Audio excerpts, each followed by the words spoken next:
মুহূর্তের মধ্যে তেহরানের আকাশে জ্বলে ওঠে আগুন। ইতিহাসের এক ভয়ঙ্কর অধ্যায়ের সূচনা ঘটে ঠিক সেই মুহূর্তেই। ইসরায়েলের অতর্কিত বিমান হামলায় নিহত হন ইরানের সর্বোচ্চ ইসলামী নেতা আয়াতুল্লাহ আলী খামেনি। তেহরানের সবচেয়ে সুরক্ষিত এলাকায় অবস্থিত তার কার্যালয় লক্ষ্য করেই চালানো হয় এই নির্ভুল আঘাত। একের পর এক বিস্ফোরণের ধ্বংসস্তূপে পরিণত হয় পুরো কমপ্লেক্স। মুহূর্তেই বদলে যায় মধ্যপ্রাচ্যের শক্তির ভারসাম্য। ৩৫ বছর ধরে যিনি ইরানের সর্বোচ্চ ক্ষমতার কেন্দ্রবিন্দু ছিলেন, সেই খামেনির পতনেই স্তব্ধ গোটা বিশ্ব। হোয়াইট হাউস থেকে শুরু করে তেল আবিব, মস্কো থেকে বেইজিং, সর্বত্র ছড়িয়ে পড়ে চরম উত্তেজনা। সামাজিক যোগাযোগ মাধ্যমে প্রথম এই মৃত্যুর ইঙ্গিত দেন যুক্তরাষ্ট্রের প্রেসিডেন্ট ডোনাল্ড ট্রাম্প। কিছুক্ষণের মধ্যে তা নিশ্চিত করেন ইসরায়েলের প্রধানমন্ত্রী। অবশেষে ইরানের রাষ্ট্রীয় সংবাদ সংস্থাও জানায়, আর নেই ইসলামী বিপ্লবের সর্বোচ্চ নেতা। এই হামলায় নিহত হয়েছেন খামেনির পরিবারের সদস্য সহ একাধিক শীর্ষ সামরিক ও রাজনৈতিক নেতা। তেহরান জুড়ে ঘোষণা করা হয়েছে 40 দিনের জাতীয় শোক ও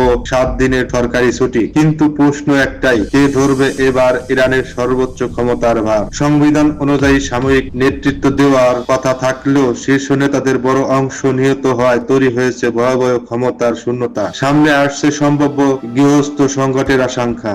বিশ্লেষকরা বলেছেন, এই হত্যাকাণ্ড কেবল একজন নেতার পতন নয়, এটি গোটা মধ্যপ্রাচ্যের ভবিষ্যৎ বদলে দেওয়ার মতো একটি ভূমিকম্প। একটি ভুল সিদ্ধান্ত আর পুরো অঞ্চল চলে উঠতে পারে যুদ্ধের আগুনে। বিশ্ব আজ তাকিয়ে আছে তেহরানের দিকে, আর ইতিহাস লিখছে এক রক্তাক্ত অধ্যায়।